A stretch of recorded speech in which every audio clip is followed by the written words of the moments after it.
Bienvenido de nuevo al programa. Hoy nos acompaña Marco Carnelos, quien ha sido diplomático durante más de 3 décadas en el servicio exterior de Italia. También ha trabajado como asesor y enviado especial de 3 primeros ministros, entre ellos Silvio Berlusconi. Ha sido embajador en Irak y enviado especial para Siria y el proceso de paz en Oriente Medio. No estoy seguro de si me he dejado algo.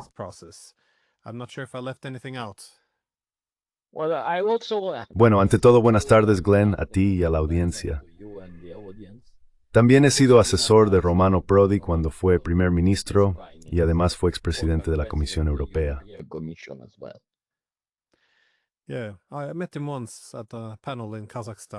Sí, lo conocí una vez en un panel en Kazajistán. Un gran tipo, eso sí, Prodi. Sí. Bueno, dado que tienes toda esta experiencia como diplomático en Oriente Medio, realmente quería preguntarte, quizá empezar con una cuestión más amplia, teniendo en cuenta cuánto están cambiando la región y también el mundo. Como ex embajador y enviado especial en la región, ¿en qué te fijas en la zona en cuanto a los acontecimientos más importantes?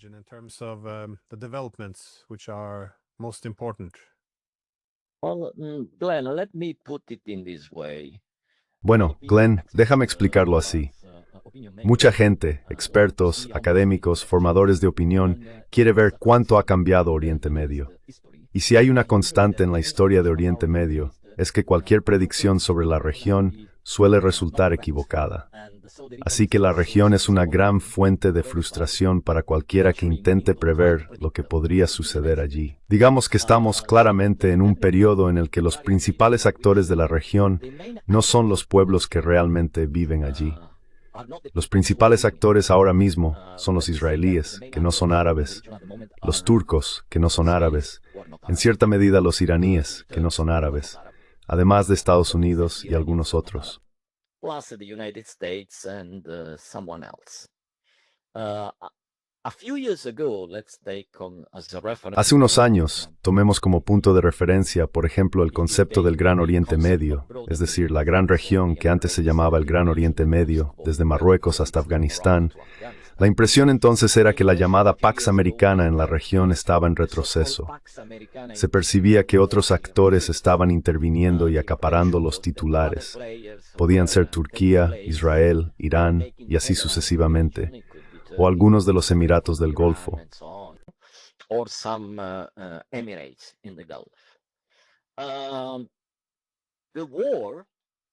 La guerra que estalló en 2023 está otorgando a Estados Unidos un papel renovado. La principal pregunta que debemos hacernos es si este papel va a perdurar o si es solo temporal.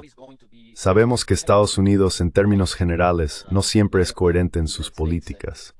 A veces el discurso político allí cambia muy rápidamente. Por eso, cuando se observa la determinación de una administración en la región, no necesariamente será confirmada por la siguiente.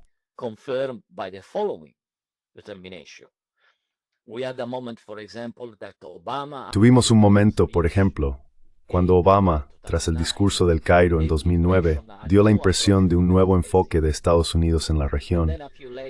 Y luego, unos años más tarde, tuvimos la impresión de que los estadounidenses, todavía bajo la administración de Obama, no estaban interesados en volver a implicarse o en implicarse más, simplemente en regresar a la región porque el ISIS, procedente de Siria, empezó a ocupar vastas zonas de Irak, amenazando a más de un estado en la región. Luego tuvimos a Trump, el primer Trump, que dijo, no voy a involucrarme en la región porque es un enorme despilfarro de recursos.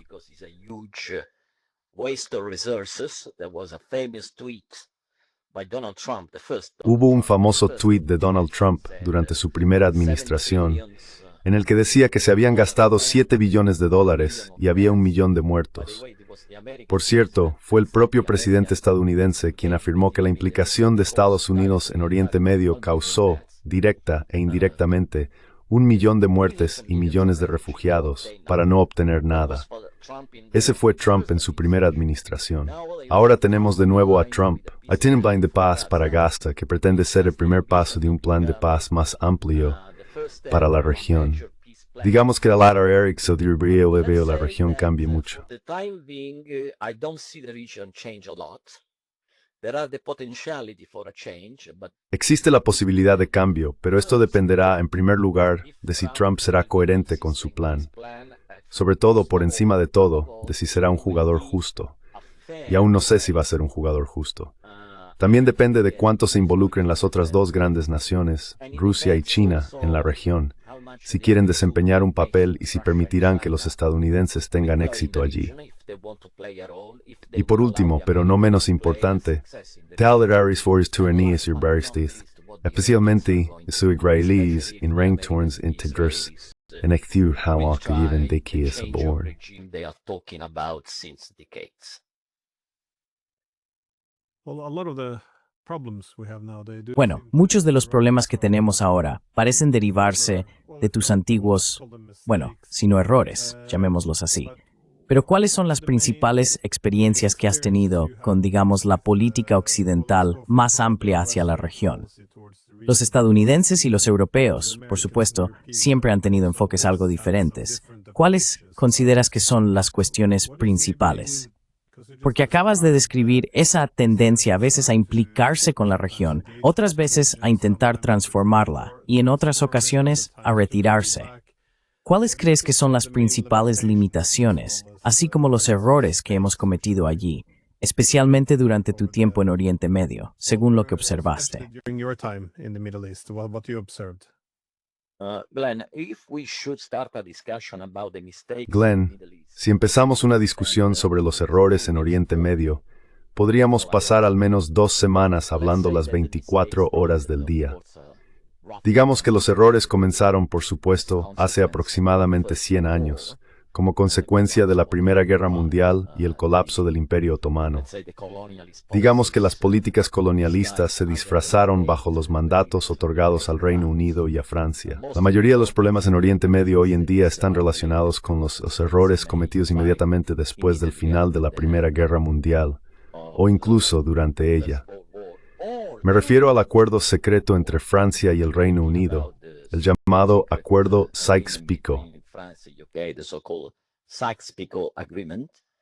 I'm talking about the Balfour Declaration on November the 2nd. Estoy hablando de la Declaración Balfour del 2 de noviembre de 1917, que mostró que el gobierno británico favorecía la creación de un hogar nacional para los judíos en Tierra Santa. Por supuesto, todo el mundo leyó la primera parte de la Declaración Balfour, la disposición del Reino Unido a considerar positivamente un hogar judío en Palestina bajo el mandato británico unos años más tarde. Pero casi nadie leyó con atención la segunda parte de la declaración, que decía que esto no debía causar ningún perjuicio a las personas que ya vivían en la región. El hecho es que ese perjuicio sí ocurrió y forma parte de la historia con la que aún vivimos hoy. And this is part of the history we are still living today. As I said, the mistakes are many. We have no time to count. Como dije, los errores son muchos. No tenemos tiempo para contarlos todos. En cuanto a mi propia experiencia, probablemente fue el intento de Estados Unidos junto con Israel de imponer una Pax Americana en la región, o una Pax Israelí-Americana, que no tuvo en cuenta las duras realidades allí. El hecho es que muchos árabes, turcos e iraníes no estaban muy dispuestos a aceptar una Pax israelí o americana en la región, porque no era una paz justa. Era una paz totalmente en beneficio de Israel. Hoy menos estamos en la misma situación. Lo que ha cambiado es la dinámica entre Estados Unidos y Europa con respecto a Oriente Medio.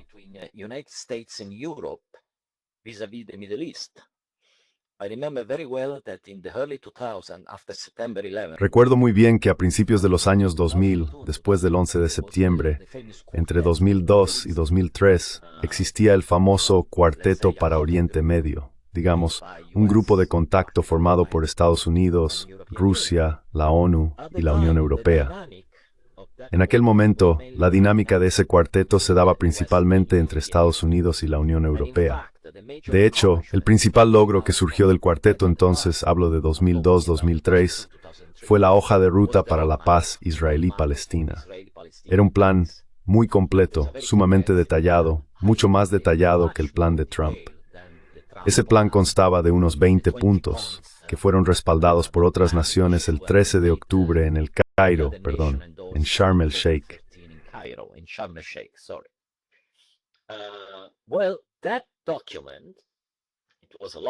Bueno, ese documento era largo, con muchos puntos específicos, fue el resultado de una negociación muy dura entre Estados Unidos y la Unión Europea. Hoy la paz que estamos viendo, el plan Trump de 20 puntos, es básicamente una decisión estadounidense tomada junto con Israel. Punto. Los europeos no tuvieron ningún papel, simplemente se les pidió que fueran a Sharm el Sheikh y respaldaran el plan, incluso con, digamos, un trato muy humillante frente a las cámaras. No sé si te diste cuenta, pero fue un espectáculo de un solo hombre, de Donald Trump. También hubo un momento muy humillante para Keir Starmer, el primer ministro británico, cuando Trump preguntó ¿dónde está el Reino Unido? Luego se giró, vio a Starmer y dijo, vale, estás aquí, vamos, vamos.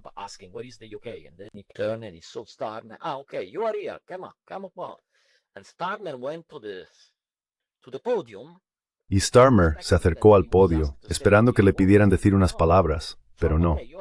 Trump dijo, vale, ya estás aquí, bueno, vuelve ahora. Así que fue una situación realmente humillante, pero no era la primera vez que veíamos algo así.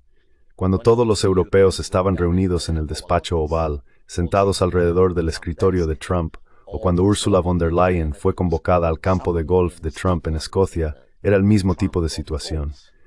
Así que Europa hoy ya no es la Unión Europea de principios de los 2000, y podemos ver el resultado. Los errores que vemos hoy, quizá en el pasado, eran errores compartidos, quizá el resultado de la interacción entre estadounidenses y europeos.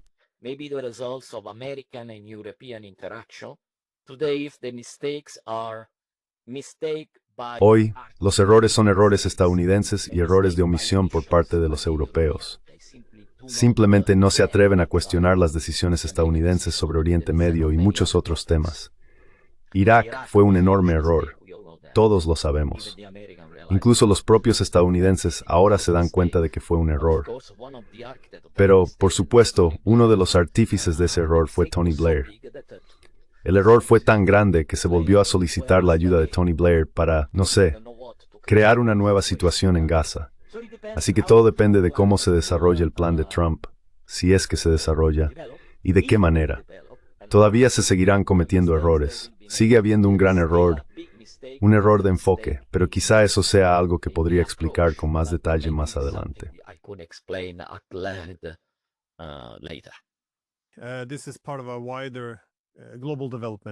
Parece que esto forma parte de una tendencia global más amplia, el enorme cambio de poder entre los europeos y los estadounidenses.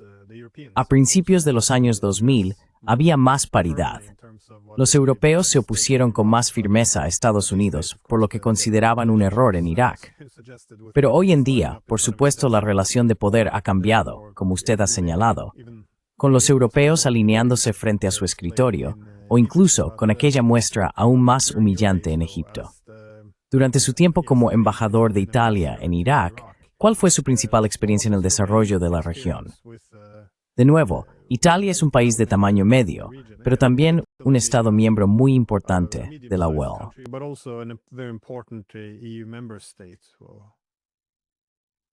Mi experiencia en Irak fue, en cierto sentido, facilitada por el hecho de que Italia fue el segundo mayor contribuyente militar a la misión de estabilización allí después de Estados Unidos. Me refiero al periodo entre 2015 y 2017, en lo que respecta a la misión de entrenamiento para las fuerzas especiales iraquíes en Bagdad, para las fuerzas kurdas en el Kurdistán iraquí y para la protección extendida a la presa de Mosul, que corría el riesgo de colapsar. Aquel fue un momento muy, muy crítico, porque recordamos muy bien que los estadounidenses estaban realmente preocupados en ese momento por la posibilidad de que la presa de Mosul pudiera derrumbarse.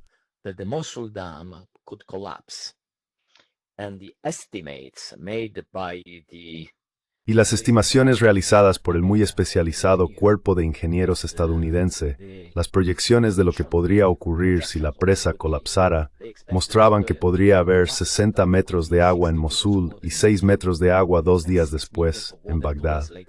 habría sido un acontecimiento catastrófico, con 1 millón de muertes estimadas. En aquel momento, solo había unas pocas empresas en el mundo capaces de salvar la presa, una alemana, una francesa y una italiana. Los estadounidenses decidieron que consideraban más cualificador del trabajo base era higiene.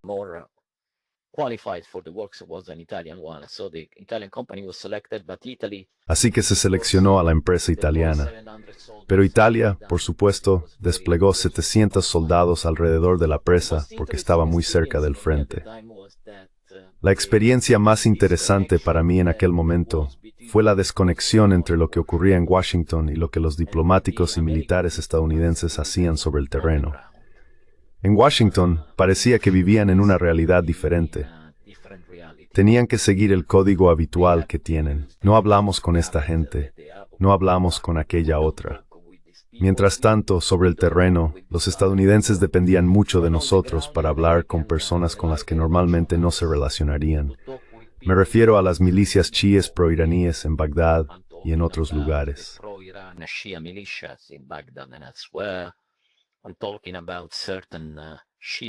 Estoy hablando de ciertos grupos chiíes. En aquel momento, hubo un esfuerzo diplomático muy interesante, en el que nosotros, los italianos, hablamos con este grupo. Algunos europeos se sorprendieron bastante de que personas como yo estuvieran hablando con individuos que figuraban en la lista oficial de terroristas. Pero los estadounidenses lo sabían perfectamente, y de hecho, me animaron a hacerlo. En una ocasión, incluso facilité una reunión entre los estadounidenses y los chiíes para ayudarles a comprender mejor la situación y poner sobre el terreno algo que pudiera servir como elemento de estabilización. Y hasta cierto punto funcionó.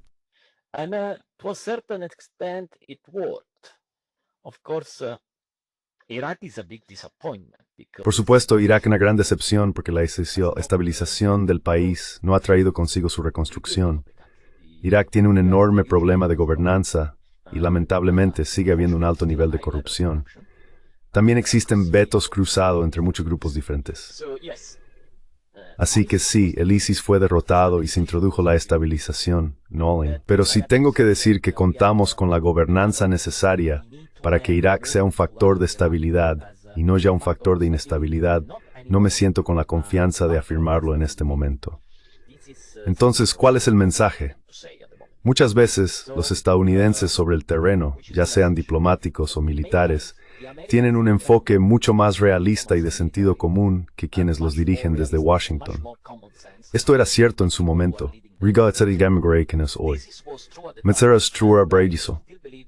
Sinceramente no lo sé.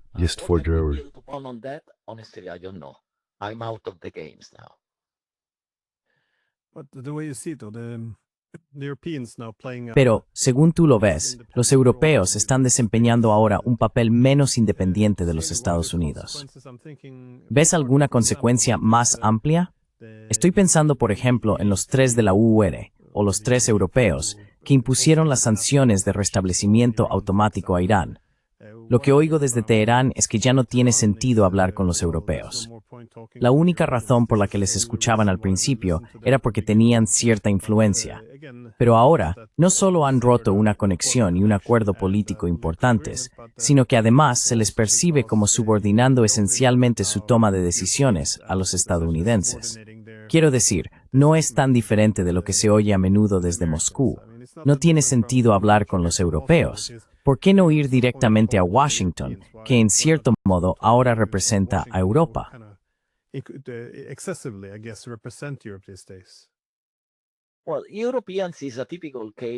Bueno, los europeos son un caso típico del famoso lema, no hay límite para lo peor. En el sentido de que, digamos, podemos distinguir 3 etapas de la utilidad europea. Tuvimos, como dije antes, un papel europeo muy importante a principios de los años 2000, tanto en el proceso de paz de Oriente Medio, como ya mencioné, la hoja de ruta. Podría haber habido un papel muy importante en el intento de detener el mayor error estadounidense en Oriente Medio, cometido en 2003 con la guerra de Irak. Fracasó, pero al menos algunos europeos dejaron muy clara su discrepancia. Me refiero, por supuesto, a Francia y Alemania en aquel momento. Luego está la segunda etapa, en la que los europeos se volvieron irrelevantes. Este es el periodo que hemos estado viviendo en los últimos años, cuando los europeos no han sido capaces de hacer nada para moderar ni a los estadounidenses ni a los israelíes en la guerra de Gaza.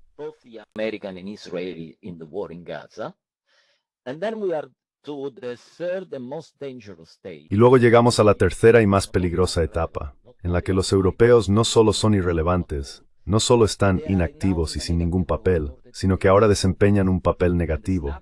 En realidad, causan problemas. La decisión sobre las sanciones de restablecimiento automático que acabas de mencionar es un caso típico de lo que yo llamo la ley de Murphy de Oriente Medio. Ya conoces la famosa ley de Murphy. Si algo puede salir mal, saldrá mal.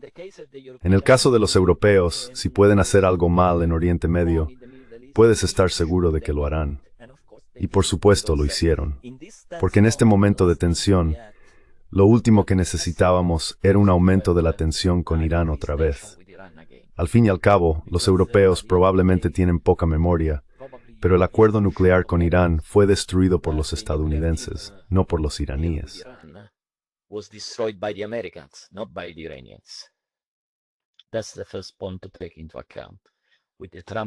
Ese es el primer punto que hay que tener en cuenta con la decisión de Trump de incumplir el JCPOA.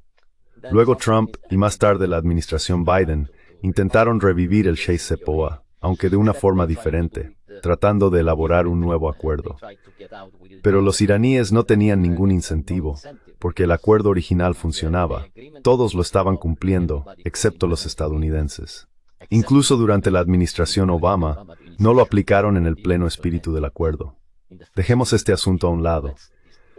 Ahora, en lugar de castigar al país que intentó destruir el acuerdo, Estados Unidos, están castigando al país que lo respetó, con las sanciones de restablecimiento automático. Así que, sinceramente, no veo ninguna razón lógica para que los europeos hicieran lo que hicieron.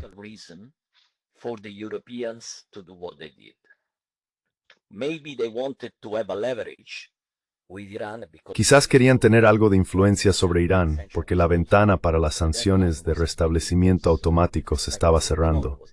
El plazo creo se esperaba para mañana, probablemente el 21 de octubre. Actuaron en esto, probablemente a petición de los estadounidenses, porque legalmente hablando, Estados Unidos, al estar fuera del acuerdo, no podía promover las sanciones de restablecimiento. Así que pidieron ayuda a los europeos, y los europeos dijeron que sí de inmediato. Ahora las posibilidades de volver a un acuerdo nuclear con Irán son cada vez menos favorables, por desgracia. Así que en última instancia, al final del día, los europeos se están convirtiendo en algo parecido al llamado rey del toque de Midas. Midas. Todo lo que tocaba se convertía en oro. En el caso de los europeos, siento mucho decir que todo lo que tocan no se convierte en oro. Se convierte en algo mucho menos agradable. Es marrón y apesta y todo el mundo puede saber estoy hablando.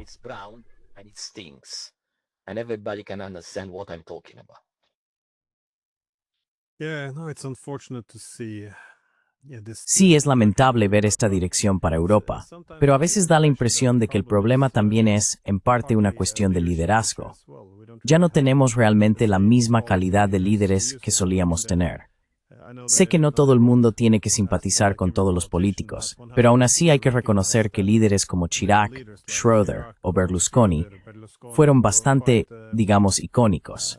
Fueron, en cierta medida, gigantes de su tiempo. Me preguntaba, por tu experiencia, ¿qué importancia tenían las relaciones personales en la diplomacia regional aquí?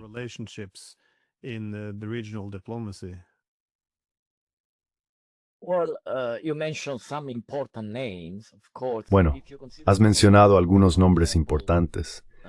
Por supuesto, si piensas por un momento en el tipo de liderazgo que tuvo Francia, tuvimos a Mitterrand, tuvimos a Chirac, y luego uno tras otro, una serie de líderes franceses que fueron una gran decepción, empezando por Sarkozy, pasando por Hollande y ahora con Macron. Esto es realmente algo que nadie esperaba de un país con una tradición tan fuerte como Francia. Podríamos decir lo mismo de Alemania. Después de Angela Merkel, ¿qué tuvimos? ¿Schröder? After Angela Merkel, what we had? Schröder.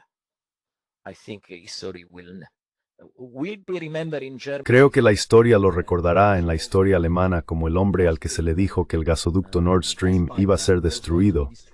Se dijo en una rueda de prensa con el presidente estadounidense y no dijo una palabra. Así que probablemente será recordado por esta supuesta actitud heroica ante la destrucción de una de las principales infraestructuras energéticas del país. Y ahora tenemos algo peligroso cada vez que abre la boca, y estamos hablando de Friedrich Merz. Así que los dos países más importantes de Europa, Francia y Alemania, tienen un enorme déficit de liderazgo. Han tenido un enorme déficit de liderazgo durante, digamos, los últimos 5 o 10 años. For the last, let's say, 5, 10 years. This is the same for United Kingdom. It's even more shocking. Esto es lo mismo para el Reino Unido. Es aún más impactante. De acuerdo, el Reino Unido ya no es miembro de la Unión Europea. Pero ¿podemos realmente decir que tuvimos grandes líderes como Margaret Thatcher? Pues no. Tuvimos a Theresa May, tuvimos a Boris Johnson, tuvimos a una señora que duró 30 días, hasta he olvidado su nombre. Luego tuvimos a otro tipo que estuvo alrededor de 1 año y medio, el primer ministro británico, que no era de origen anglosajón. Y ahora tenemos otro desastre en ciernes, llamado Keir Starmer. ¿Cómo podemos esperar que Europa sea un actor relevante en el escenario internacional con ese tipo de liderazgo?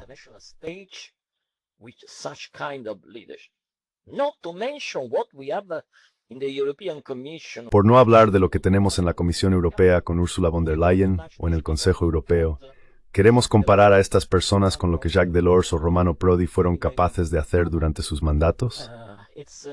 Vamos, por favor. Es una página muy triste de la historia europea, y sinceramente, ni siquiera sé si ya hemos tocado fondo o si estamos empezando a cavar una vez que lo hemos tocado. Y es cierto, ya nadie se implica.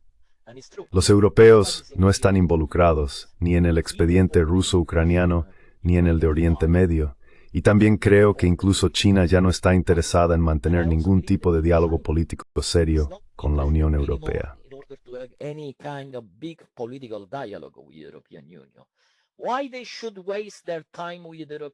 ¿Por qué deberían perder el tiempo con la Unión Europea cuando pueden hablar directamente con Estados Unidos, que más o menos dicta la política europea, incluso hacia China?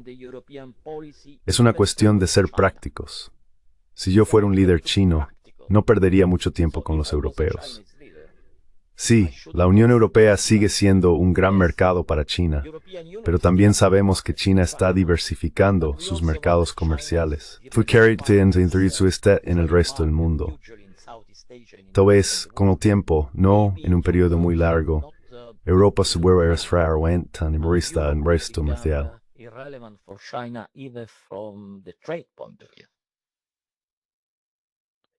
With China, though, I mean, Con China, sin embargo, quiero decir, su presencia en Oriente Medio también está creciendo. Esto ha sido principalmente de carácter económico, pero también hemos visto cómo se ha traducido en cuestiones como los esfuerzos por mejorar las relaciones entre Irán y Arabia Saudí. Pero por supuesto también tenemos a Rusia, que diría yo, ha vuelto a entrar en Oriente Medio de forma significativa a través de Siria. Creo que la sumisión siria, o más bien la situación allí, creó muchos problemas difíciles para los rusos en otras partes de la región. Así que tengo la impresión de que no están tan descontentos de que ese periodo haya terminado. Aún así, sus ambiciones en la región, en términos económicos y diplomáticos, no han terminado. Diría que los chinos son los que tienen principalmente el peso económico en la región. ¿Cómo ves la entrada de estos dos gigantes euroasiáticos cambiando el conjunto de la región? changing the wider region. Glenn, on this point, I'm a little bit cautious. Glenn, en este punto soy un poco cauteloso. Déjame explicar por qué. No creo que el papel político de China y Rusia en Oriente Medio se corresponda con su potencial económico. Estos dos actores son más importantes, más relevantes desde un punto de vista económico que político. Y déjame explicar por qué. Sí, China logró un gran éxito al iniciar un diálogo diplomático entre Arabia Saudí e Irán. Tal vez ese diálogo continúe, quizás haya algo que no sepamos y, bajo la superficie, ambos países estén avanzando. Pero no tenemos pruebas para afirmarlo con certeza. progressing, but we have no elements to say that. What is China very relevant? Is very relevant. ¿Por qué es tan relevante China? Es muy relevante porque su relación comercial con la región está mejorando mucho. A través de los diferentes formatos que China ha lanzado junto con Rusia y otros países, me refiero a los BRICS, BRICS Plus, se ha incorporado un número importante de actores de Oriente Medio al grupo. También es significativo en el marco de la Organización de Cooperación de Shanghái. Y es relevante porque China está empezando a comerciar petróleo en la región y a liquidar los pagos en renminbi.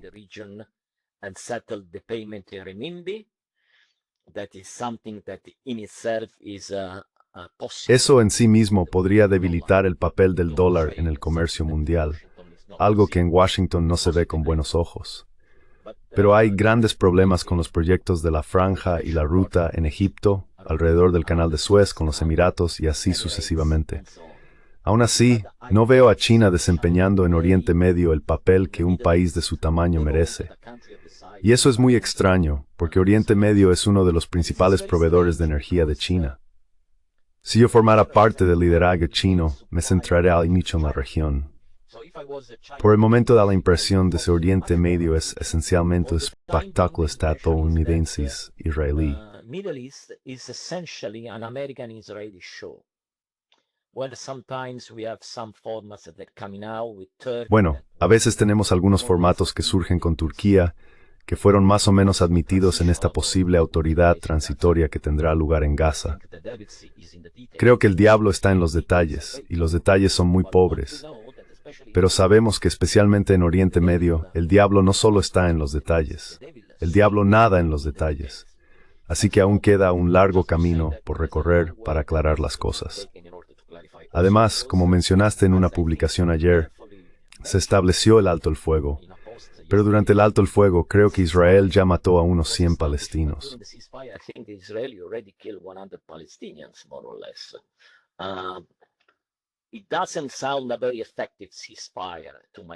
No me parece un alto el fuego muy efectivo, pero quizá me equivoque.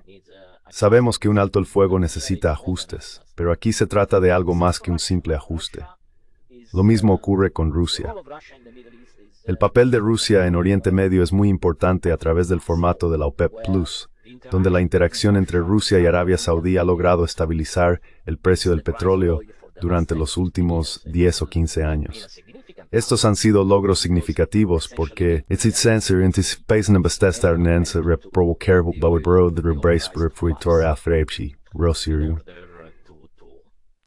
create a problem to Russia and to someone else. Yes, Moscow, Iraq, and Syria. Sí, Moscú, Irak y Siria. En realidad, desde un punto de vista militar, nunca se fueron de Siria, porque en el puerto de Tartus y en la base aérea de Meimim, los rusos nunca abandonaron esos dos lugares. También hubo una visita del antiguo jefe de Al-Qaeda a Rusia, solo para demostrar una vez más lo serios que son todos estos países, cuando dicen que están luchando contra el terrorismo. Así que incluso Rusia tiene todo el interés en mantener Oriente Medio bajo control, o al menos conservar una presencia significativa en la región. Y con todos los esfuerzos que Rusia y China están realizando por su llamada integración euroasiática, Oriente Medio es una región crucial, que podría servir como un corredor económico. Irán es un socio clave para ambas partes.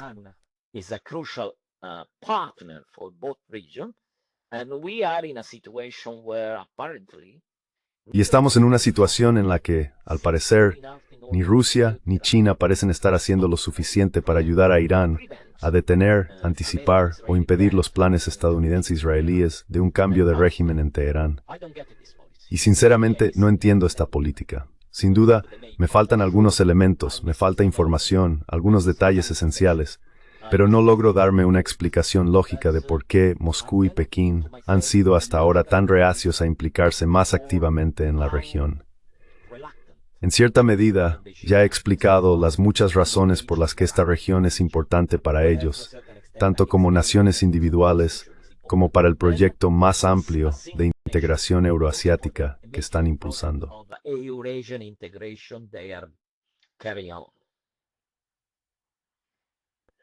Yeah, no, it's Well, I heard this been asked before as well. Sí, no. Todo lo que he oído ya se ha preguntado antes también. Sin embargo, mi última pregunta es simplemente sobre, bueno, ya lo mencionaste, el alto el fuego, que no va precisamente bien en Gaza, por decirlo suavemente. Pero este conflicto más amplio y la forma en que se ha intensificado en los últimos 2 años hasta convertirse en un genocidio, ¿cómo crees que ha cambiado los fundamentos de Oriente Medio? Ha habido algunos cambios importantes. No estoy seguro de qué tipo de consecuencias veremos, pero por ejemplo, los israelíes bombardeando a aliados estadounidenses en la región y el creciente descontento entre las poblaciones desde Egipto hasta Jordania. No estoy seguro de si el comportamiento de Turquía es más una postura que algo de fondo. ¿Ves alguna forma fundamental en que los últimos 2 años hayan cambiado la región? Fundamental ways that the last 2 years have changed the region? Well, let me say that. Bueno, déjame decir que, ¿por qué se intensificó? Se intensificó porque Israel fue objeto de un tipo de ataque que nunca había experimentado antes. Tenemos que remontarnos a la guerra de Yom Kippur en 1973 para ver un número tan grande de víctimas. En aquel entonces eran principalmente bajas militares en la península del Sinaí. Esta vez, alrededor de 2/3 de las víctimas eran civiles, y fue sin duda un shock para Israel. Al día siguiente, en algunos jefes israelíes. Esta vez vamos a reaccionar de una manera que nunca habéis visto antes.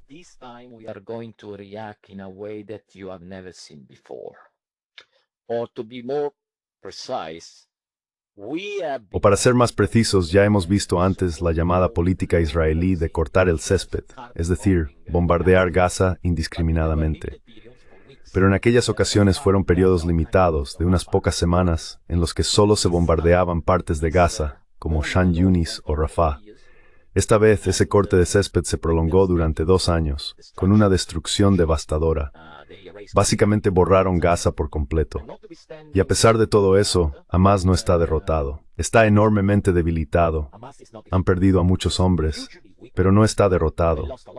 Y según la lógica de estos movimientos en Oriente Medio, que se ven a sí mismos como David frente al Goliat israelí, el simple hecho de no haber sido derrotados significa, en su percepción de la realidad, que en realidad han ganado.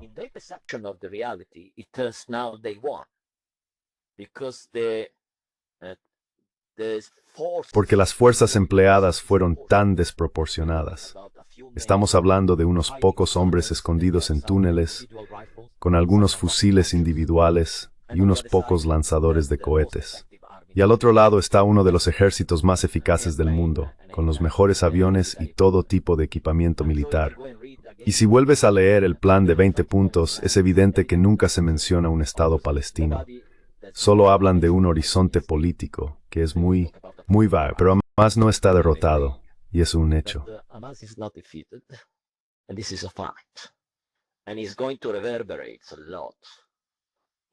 Y va a resonar mucho, en las calles, no en los tribunales ni en los palacios de Oriente Medio, sino en las calles entre la gente. Ese es el primer punto. La segunda consecuencia es que la deslegitimación de Israel ha sido enorme desde el último intento serio de avanzar en una paz israelí-palestina.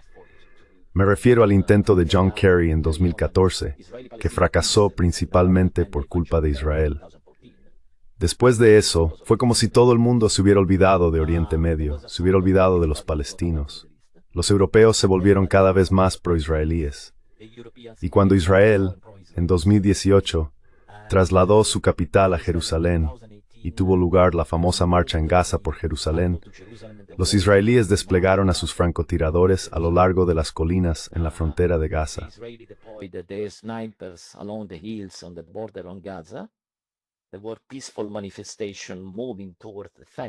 Hubo manifestaciones pacíficas que avanzaban hacia la valla, manifestaciones simbólicas, y cientos de personas fueron asesinadas por francotiradores israelíes.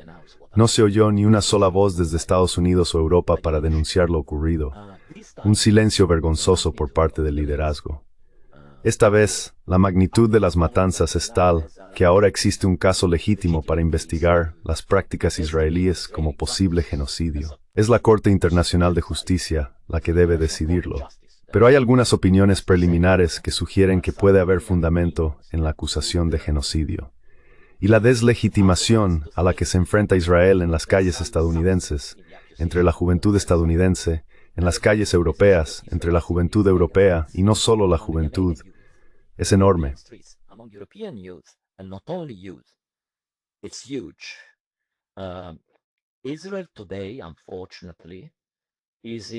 Israel hoy lamentablemente se encuentra en un estado paria. Tenemos que remontarnos a los años 60, después de la Guerra de los 6 días, para encontrar una situación similar. Y no sé cómo saldrá Israel de eso. Todavía cuentan con un aparato muy poderoso de conformación mediática, un aparato muy poderoso de construcción de narrativas. Siguen teniendo un apoyo significativo en Alemania, en otras capitales europeas y en Estados Unidos. Pero para recuperarse de una situación así, cuanto antes se deshagan los israelíes de Netanyahu, Ben-Gvir y Smotrich, mejor. Y ni siquiera eso será suficiente, porque el principal problema es que incluso la oposición israelí está de acuerdo con las políticas del gobierno en Gaza.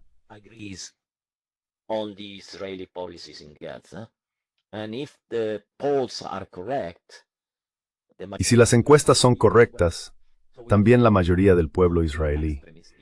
Así que no estamos hablando de 2 o 3 extremistas en un gobierno. Estamos hablando de una situación en la que el problema no es solo el gobierno israelí, sino, hasta cierto punto, la mentalidad de la opinión pública israelí. Y no sé si existe la posibilidad de recuperarse de esa situación. Si no lo hacemos, una paz justa, equitativa y duradera con los palestinos será cada vez más difícil. También porque del lado palestino, debido a lo ocurrido en los últimos 2 años, la voluntad de alcanzar una paz permanente con los israelíes puede haberse reducido significativamente.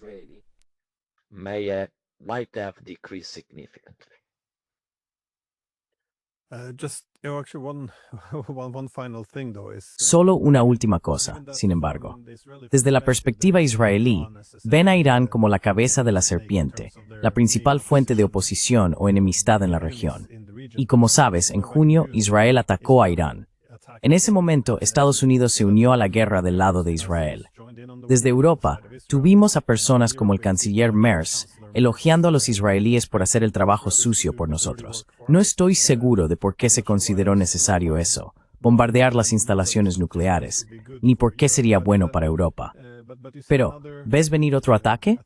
Porque bueno, los estadounidenses parecen haber empezado a concentrar algunos recursos militares en la región. Se han retirado de algunas de las bases más vulnerables en Irak, como sabes. ¿Crees que podría avecinarse otra guerra?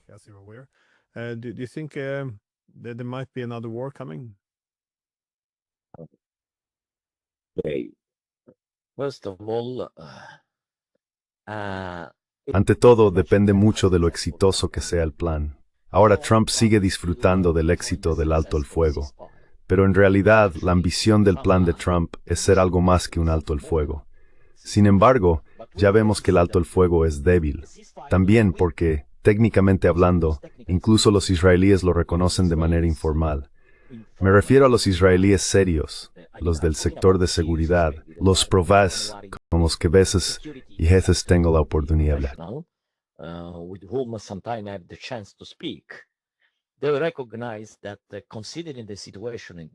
Reconocen que, teniendo en cuenta la situación en Gaza, el nivel de destrucción, el colapso de toda la cadena de mando, recuperar todos los cuerpos podría ser muy difícil. Sin duda, quienes redactaron el plazo de 62 horas para recuperar todos los cadáveres no tenían idea de lo que hablaban, o sospecho que establecieron un plazo tan corto y estricto para tener un pretexto para continuar la guerra. Porque, según mi experiencia, los altos el fuego en la región solo son vinculantes para los palestinos, nunca para los israelíes. Y si los árbitros son los Estados Unidos, por supuesto, no deberíamos sorprendernos de lo que los estadounidenses vayan a decir al respecto.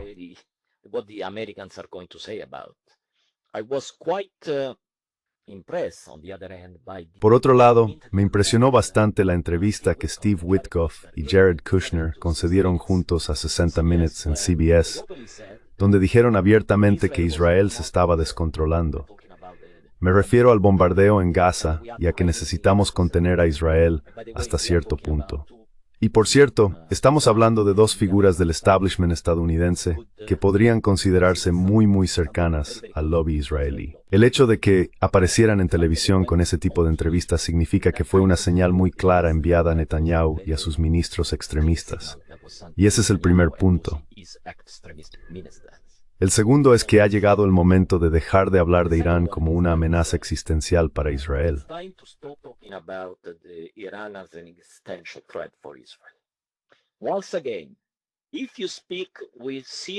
Una vez más, si hablas con israelíes serios que trabajan en los sectores militar y de seguridad, saben perfectamente que Irán es un espantapájaros utilizado con fines políticos. La mayor amenaza existencial para Israel está dentro de Israel, y ellos lo reconocen. Por supuesto, nunca lo dirían públicamente, pero en privado lo admiten. Así que esto es algo que Israel debería examinar internamente para asumirlo. Sí, Irán tiene su propia política. Sin duda, a muchos israelíes puede parecerles peligrosa, pero si quieren que crea que Irán tiene la capacidad de ser una amenaza existencial para Israel, lo dudo. El país lleva 40 años bajo sanciones. Sí, hasta cierto punto ha conseguido eludir algunas de ellas. Pero Israel ha demostrado hasta qué punto Irán puede ser infiltrado por sus recursos y su inteligencia.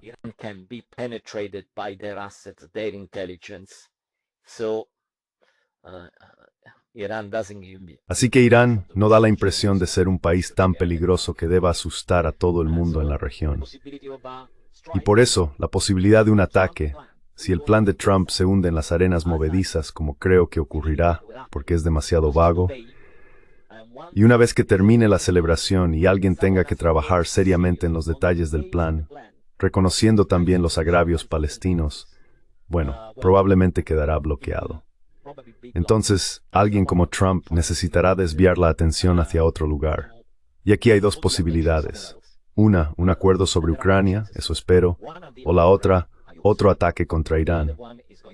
No quiero aventurarme a decir qué podría pasar con China, pero las señales sobre China son demasiado confusas, así que prefiero no entrar en ese tema esta vez, quizá en otra ocasión.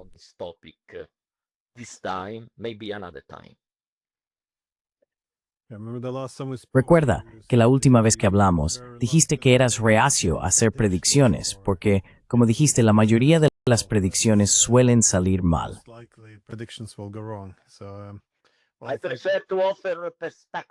Prefiero ofrecer perspectivas. Todo el mundo está haciendo predicciones, pero las predicciones suelen resultar erróneas. La perspectiva te ayuda a entender el contexto. Y si aportas perspectiva, no acabas llevándote las sorpresas que te llevas cuando tu predicción resulta equivocada.